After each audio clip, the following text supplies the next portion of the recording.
despair anymore. We're about hope. We're about rebuilding. In the continued effort to guarantee access to quality, efficient and effective healthcare for everyone in the population, government will spend over $95 billion from April 2022 to March 2023. Much of that money will ensure the regular delivery of healthcare services. $54 billion will be provided to the 4 regional health authorities to manage operations in the public health sector. The monies allotted covers expenses for the operations of the National Public Health Lab, blood transfusion services, blood bank and immunology unit, and for ensuring compliance to health standards and regulations. $10.7 billion of the amount will be used to procure pharmaceutical and medical supplies, and $2.6 billion will support the management and administration of the 4 regional health authorities, St. Joseph's Hospital, National Council on Drug Abuse, and the Enforcement and Compliance Service.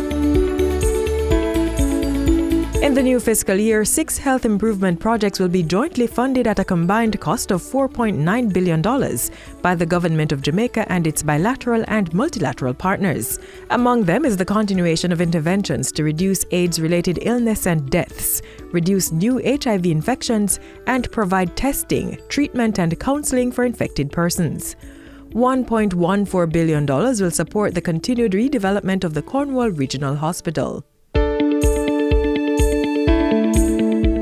Government will also spend $83 million to continue the construction of the Children and Adolescent Hospital in Western Jamaica. This will complete the upgrade of the sewage treatment system and Phase 2 parking for the hospital. The 4th capital development project is for the prevention and care management of non-communicable diseases.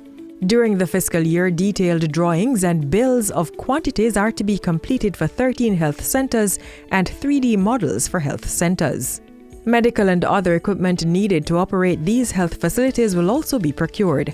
The project also includes the development of telehealth and implementation of a sustainable electronic health platform.